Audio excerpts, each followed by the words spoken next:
수능이 큰 탈 없이 끝났습니다. 충북 결시율은 지난해보다 높아졌습니다.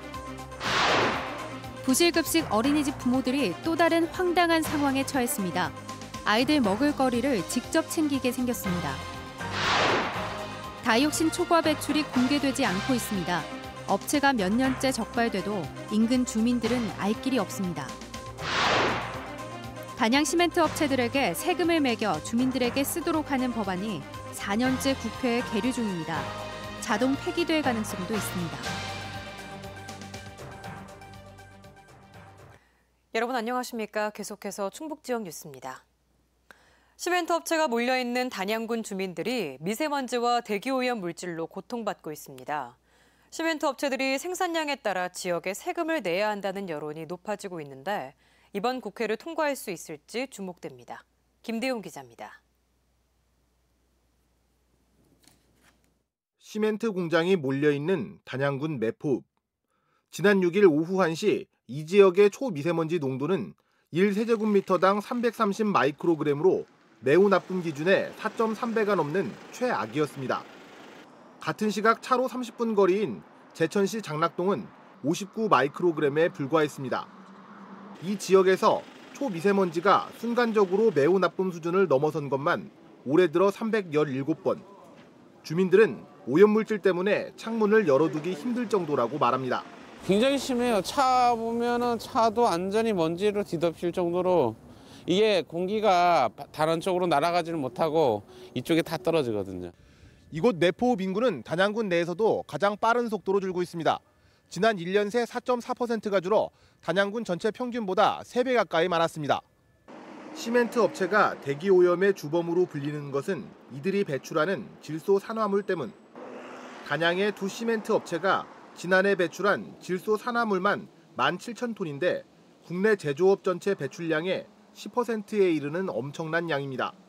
이 때문에 시멘트 1톤당 1,000원씩 세금을 매겨 해당 주민을 위해 쓰는 법안이 필요하다는 여론이 높습니다. 단양은 매년 160억 원, 제천은 40억 원의 세금을 업체에 거둘 수 있게 됩니다. 지역 주민들을 위한 관광 문제라든지 아니면 시멘트 회사도 금액이 커서 직접 투자하기 어려운 오염 저감 장치 설치라든지 이런 부분에 쓰여짐으로써 이런 내용을 담은 지방세법 개정안은 2016년 국회에서 발의했지만 시멘트 업계의 강한 반대에 막혀 4년째 계류하고 있습니다. 오는 19일부터 사흘간 열리는 국회 행정안전위 법안심사소위에서 이 개정안이 통과하지 못하면 20대 국회에서는 자동 폐기될 가능성이 높습니다. MBC 뉴스 김대웅입니다. 다이옥신을 배출한 청주 소각장 인근 주민들에 대한 국내 첫 건강 영향조사가 확정됐다는 소식 얼마 전에 전해드렸었죠. 이 다이옥신을 초과 배출한 업체가 충북에 3곳이나 더 있는 것으로 뒤늦게 확인이 됐습니다. 이미 여러 해가 지났는데 주민들은 물론 지자체도 모르고 있었습니다. 정재영 기자의 보도입니다. 주방용 가구를 생산하는 이 공장은 지난 2016년 내부 소각장에서 다이옥신을 다량 배출한 사실이 적발됐습니다. 기준치의 14배 이상 초과해 최근 3년 동안 적발된 소각장 가운데 배출 농도가 전국에서 두 번째로 높았습니다. 청주 북이면 주민을 대상으로 한 건강 영향조사의 원인을 제공한 클렌코가 5.5배 초과였던 만큼 훨씬 심각한 수준. 주로 소각장에서 발생하는 다이옥신은 1급 발암물질로 독성이 청산가리의 1000배에 달합니다. 인체에 축적되면 잘 배출되지 않아 암은 물론 면역과 호르몬 기능 이상을 일으킬 수 있는 위험한 물질이지만 충북에서 기준치 초과 배출 사실이 드러난 업체는 이곳뿐만이 아닙니다. 무려 3년 연속 초과 배출이 적발된 옥천의 소각시설과 옛 청원 지역에 있는 제지 공장까지 모두 4곳. 각각 2013년부터 2017년 사이 환경부에 적발돼 이미 시설 개선 명령과 수사까지 받았는데 그동안 해당 지역 주민들은 까맣게 몰랐습니다. 발암물질이 나오는 환경업체를 더군다나 적발을 했으면서도 불구하고 주민들한테 알 권리도 안 줬기 때문에 이건 정말 공무원들로서는 직무유기나 마찬가지입니다. 왜 그럴까? 잔류성 오염물질인 다이옥신 배출 시설은 환경부가 직접 관리 감독하는데 초과 배출이 적발돼도 단속 현황을 따로 공개하지 않습니다. 심지어 관할 지자체에도 통보하지 않다 보니 지자체가 단속하는 다른 오염물질과 달리 주민들은 위반 사실을 알 길이 없는 겁니다. 이번에도 국회의원이 환경부에 자료를 요청해 적발 사실이 드러났습니다. 저희들이 행정처분 사항이 아닌 것들은 저희들이 통보받지를 못했습니다. 그런 사실을 알지를 못하기 때문에 다른 방법으로 알릴 수 있는 건 없다고 생각이 듭니다. 소각장으로 인한 건강 피해 우려가 큰 만큼 최소한 인근 주민들에게는 알리는 등의 제도 개선이 시급합니다. MBC 뉴스 정지영입니다. 충청북도가 저발전 지역인 도내 7개 시군에 총 119억 원의 지역 균형 발전 기반 조성 사업을 추진합니다. 대상 지역은 제천시와 보은, 옥천, 영동, 증평, 괴산, 단양군입니다. 충청북도는 7개 시군이 마련한 2-3개의 사업을 다음 달 10일까지 제출받아 균형발전위원회 심의를 거쳐 시군별 1개씩 7개 사업을 선정할 계획입니다. 이 사업은 지역 자원을 활용해 경제를 활성화하고 주민 생활과 밀접한 기반시설 지원을 통해 지역 활력을 회복하자는 취지에서 마련됐습니다. 단양군과 대구광역시 남구가 문화와 관광, 농업과 체육 등 각 분야에서 협력 확대를 약속하면서 자매 결연을 맺었습니다. 대구 남구는 14만 8천 명이 거주하는 자치구로 앞산 전망대와 케이블카 등 관광 자원이 풍부합니다. 두 자치단체는 축제 개최 시 직거래 장터를 운영하고 관광객 유치 홍보를 함께 할 예정입니다. 영양주사제를 생산하는 녹십자 웰빙이 음성의 신규 투자를 결정했습니다. 녹십자 웰빙은 음성 금왕산단 내에 있는 영양제 공장 증설과 함께 혁신도시의 용기 제조 라인을 추가로 건설하기로 했습니다. 충청북도와 음성군은 투자가 원활하게 추진될 수 있도록 행정적으로 지원할 계획입니다. 한파 속에 치러진 오늘 수능 충북에서도 큰 탈 없이 마쳤습니다. 시험장마다 후배들의 열띤 응원전이 펼쳐졌고 학부모들은 수험생 못지않게 애를 태웠는데요. 긴장의 끈을 늦추지 못했던 오늘 하루 김영일 기자가 정리했습니다. 차가운 바람을 뚫고 두터운 네트로 중무장한 수험생들이 시험장에 속속 도착합니다. 주머니에 손을 넣고 옷깃을 여며봐도 추위는 가시질 않고 긴장감은 커져만 갑니다. 평소대로 침착하게 떨지 말고 잘하고 와. 화이팅! 고사장 앞은 선배들을 응원하는 후배들의 함성으로 시끌시끌했습니다. 선생님과 후배들의 힘찬 응원은 큰 힘이 됩니다.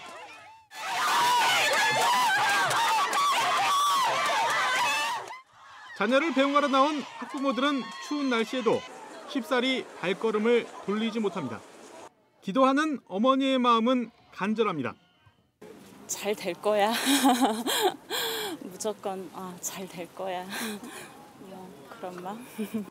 교문 밖에서 그저 열심히 실수 없이 시험 치르기를 바랄 뿐입니다.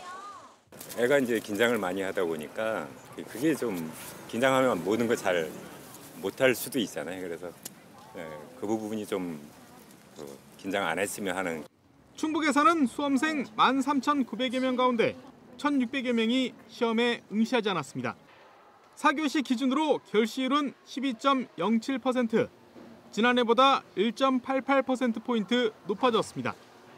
또 반입금지 물품 소지와 4교시 선택 과목 응시 방법 위반 등의 부정행위로 3건이 적발됐습니다. 이번 수능 시험 결과는 다음 달 4일 각급 학교나 지역교육지원청 등을 통해 발표됩니다. MBC 뉴스 김영일입니다. 부실급식을 제공해 논란이 되고 있는 청주의 한 어린이집. 원장이 연락이 두절되면서 아이들의 먹을거리를 부모들이 직접 챙기는 상황이 됐습니다. 관리 감독기관들은 뭘 하는지 부모들만 속이 타들어가고 있습니다. 이지욱 기자입니다. 유통기한이 지난 빵과 오래된 식재료를 보관하다 적발되고 부실한 급식 사진이 공개되며 논란에 휩싸인 어린이집. 학부모들은 결국 원장을 부실급식에 의한 아동학대 혐의로 검찰에 고소했습니다. 부실급식을 알고 나서 그냥 넘어갈 수는 절대 없죠. 자기가 한 짓 벌 받게 하고자. 원장이 몸이 안 좋다며 자취를 감추고 학부모들은 또 다른 황당한 상황에 놓였습니다. 지금까지는 원장이 날마다 장을 보거나 배달을 시켜 식재료를 공급했기 때문입니다. 당장 오늘 간식이 준비가 안 돼 학부모들이 직접 나와 죽을 만들어 먹였고 다음 주부터는 점심 급식도 제대로 이뤄질 수 있을지 불투명한 상황입니다. 9시 반에 와서 저희가 부랴부랴 식단을 만들었죠. 오전 간식을. 내일 만약 식자재가 오지 않는다면 이제 그것도 학부모님들이 이제 수고해 주셔서 이제 준비를 해야 될 것 같기도 하고요. 청주시와 경찰 관계자는 원장이 없자 어린이집을 방문했다 돌아가는 등 조사도 늦어지고 있습니다. 최근 전수조사에서도 해당 어린이집의 급식 문제를 파악하지 못한 청주시는 다음 주 중에 시정명령을 내리고 이행 여부를 관리 감독하겠다고 밝혔습니다. 행정법 절차대로 일단은 진행하면서 화요일까지 해서 특별한 제출이 없으면 바로 그 다음날 시정명령 처분 내려지는 겁니다. 경찰은 해당 어린이집 운영이 적절했는지 전반적인 상황을 살펴보기 위한 사실관계 확인에 나섰습니다. MBC 뉴스 이재욱입니다. 청주교육대학교가 단체 대화방에서 일어난 남학생들의 여하고 성희롱 논란과 관련해 진상조사에 착수했습니다. 청주교대는 진상조사를 진행 중이라며 신속하고 철저하게 사실관계를 따진 뒤 징계 여부 등을 논할 계획이라고 밝혔습니다. 이에 앞서 교육부는 예비 초등교사인 남학생들이 단체 대화방에서 여하구들의 외모를 비교하거나 비하하면서 성희롱을 일삼았다는 폭로 대자보가 나온 데 대해 청주교대에 철저한 진상조사와 엄정한 조치를 요구했습니다. 아름다운 야경과 공연을 즐길 수 있는 달밤 걷기 축제가 충주에서 열립니다. 충주시는 달밤 피크닉을 테마로 오는 30일 오후 4시 반부터 중앙탑에서 탄금호를 따라 걷는 행사를 진행합니다. 걷기 행사 뒤인 오후 7시에는 가수 장재인과 먼데이 키즈가 출연하는 특별 공연이 이어집니다. 겨울 먹거리 부스와 포토존, 경품 이벤트도 마련된 이번 행사는 사전 접수와 현장 접수 모두 가능합니다. 제천시가 모산동 청전뜰 일대에 지방 정원을 조성합니다. 제천시는 오는 2023년까지 모산동 청전뜰 일대 10헥타르 규모 부지에 한방 테마 정원과 시민 참여 정원 등 10가지 테마로 지방 정원을 꾸밀 계획입니다. 이번 사업은 도비 65%를 지원받아 모두 60억 원의 사업비를 들여 진행됩니다. 국가기술 자격인 항공산업기사 실기시험이 극동대학교에서 처음으로 진행됐습니다. 극동대는 그동안 보잉 737 시뮬레이터와 실습용 항공기 등을 도입하고 정비 실습실을 확장했다고 밝혔습니다. 충북지역 뉴스였습니다. 고맙습니다.